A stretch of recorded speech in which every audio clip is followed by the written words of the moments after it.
नमस्कार, मी वैभव पवार. आपल्या युवा भारत न्यूज चॅनलमध्ये या ठिकाणी स्वागत होते.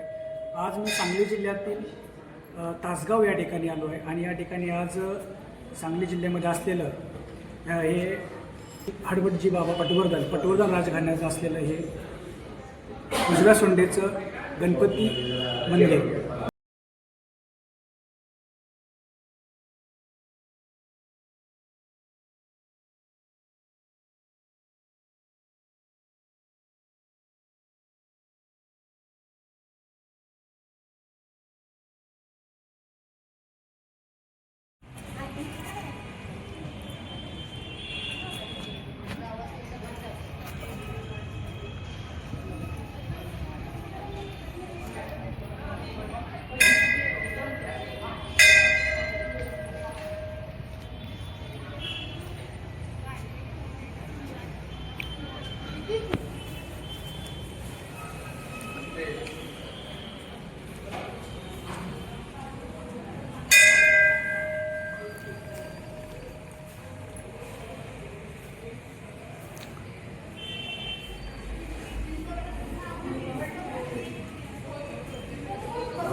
नमस्कार, मी वैभव पवार. आपल्या युवा भारत न्यूज चॅनलमध्ये या ठिकाणी स्वागत होते. आज मी सांगली जिल्ह्यातील तासगाव या ठिकाणी आलो आहे आणि या ठिकाणी आज सांगली जिल्ह्यामध्ये असलेलं हे हडवटजी बाबा पटवर्धन राजघराण्याचं असलेलं हे उजव्या सोंडेचं गणपती मंदिर आहे. आणि आज या ठिकाणी आपण पाहू शकतो मंदिराचा हा गाभारा या ठिकाणी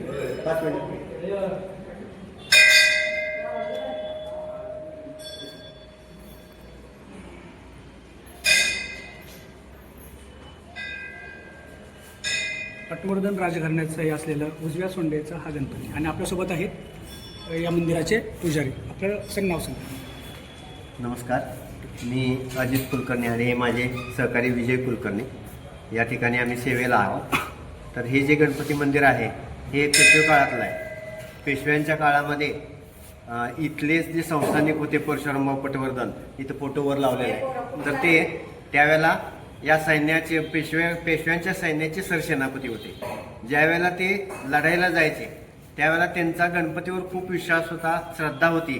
त्यामुळे दर लढाईच्या अगोदर हे परशुरामभाऊ पटवर्धन जे साहेब होते, जे सरसेनापती होते, ते गणपतीपोळ्याला दर्शनाला जायचे. कालांतरानं पेशव्यांचं व्याप वाढत गेलं, राज्य वाढत गेलं आणि जाणं शक्य होईना. मग त्याच कालखंडामध्ये इथं जो राजवाडा आहे त्यावेळेपासूनचा राजवाडा अजूनही आहे.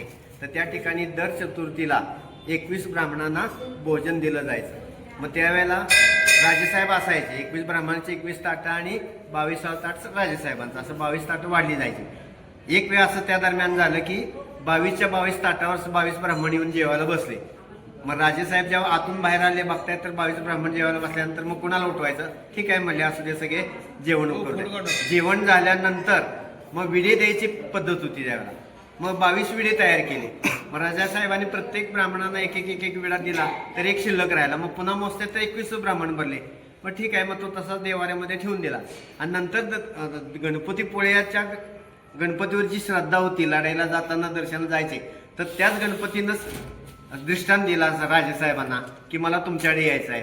मग म्हणले केव्हा या, घेऊन येतो. मग नाही म्हणले, मी येऊन गेले, जेवून गेले. आणि मग त्यावेळेला उलगडा झाला की चतुर्थीला जो 22वा ब्राह्मण आला तो स्वतः ते गणपतीपोळ्याचे गणपती महाराज आले. आणि मग त्यांनी सांगितलं की जो विडा माझा ठेवलेला आहे त्याची विधिवत इथं स्थापना करा. आणि मग 1773ला हे मंदिराचं बांधकाम चालू केलं. आणि 1779 साली बांधकाम पूर्ण झाल्यानंतर फाल्गुन द्वितीयेला, आता वर्धापन दिन आहे आता 19 तारखेला, तर मग त्याची विधिवत स्थापना ह्या मूर्तीची झाली. आणि त्यापासून आज अखेरपर्यंत हे मंदिर जे आहे ते आहे असंच आहे.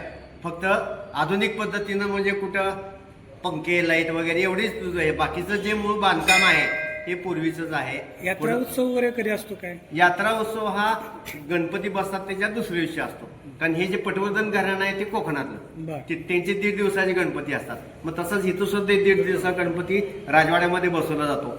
आणि या ठिकाणी दुसऱ्या दिवशी तो गणपती जो जातो त्यावेळेला मोठा रथोत्सव भरतो. आणि अगदी 250 वर्षाची परंपरा आहे. म्हणजे मंदिर स्थापन झाल्यापासून 1779 पासून आत्तापर्यंत रथोत्सव या ठिकाणी मोठ्या प्रमाणात साजरा केला जातो. या ठिकाणी 2 उत्सव साजरे करतात. एक म्हणजे ज्या दिवशी मूर्ती स्थापना झाली फाल्गुन द्वितीयेला, तर त्या दिवशीचा फाल्गुन द्वितीयेला वर्धापन दिन साजरा करतात आणि दुसरा गणपती बसतात त्यावेळेला रथोत्सव साजरा करतात. हे दोन. सांगली जिल्ह्यामधला सर्वात मोठा, पश्चिम महाराष्ट्रातला म्हणल्यापेक्षा सर्वात मोठा हा रथोत्सव या ठिकाणी मोठा मोठा पश्चिम उत्सव नाही, असतो. महाराष्ट्रातला मोठा आणि सण. ही जी आपली श्रींची मूर्ती जी आहे ही उजव्या सोंडेची मूर्ती आहे, त्याविषयी काय सांगाल? ही जी मूर्ती आहे ही उजव्या सोंडची मूर्ती असल्यामुळे हिचं महात्म्य जास्त आहे आणि त्यामुळे येऊन लांबचे खूप हे जे भाविक आहेत या ठिकाणी इथं नवस बोलायला, नवस फेडायला वगैरे येत असतात आणि हा नवसाला पावणारा हा गणपती म्हणून प्रसिद्ध आहे. आणि संकष्टीला वगैरे, चतुर्थीला हा, वगैरे आता या ठिकाणी दर इथं पालखी तुम्हाला दिसेल. बरं. पालखीतून हे गणपती महाराज समोर जे असणाऱ्या काशी विश्वेश्वर मंदिरामध्ये आपल्या वडिलांना भेटायला आणि त्यांचे बंधुराज कार्तिक स्वामींना भेटायला जातात, या पालखीतून जातात. म्हणजे विनायकी चतुर्थी आणि संकष्टी चतुर्थी दोन्ही चतुर्थीला संध्याकाळी 6 वाजता पालखी सोहळा निघतो. हत्ती असतो, बरं. वाजंत्री असतात बरं. आणि अशा पद्धतीनं दर चतुर्थीला हा. गणपती महाराज तिथे वडिलांना भेटायला जात असतात. हे झालं. आणि ज्या वेळेला उत्सव असतो भाद्रपद प्रतिपदेपासून पंचमीपर्यंत, त्या दिवशी दररोज संध्याकाळी 6 वाजता पालखी निघतील. पालखीतून महाराज भेटायला जातात ते. आणि पंचमीला मग मोठा रथोत्सव असतो, खूप मोठा इथं.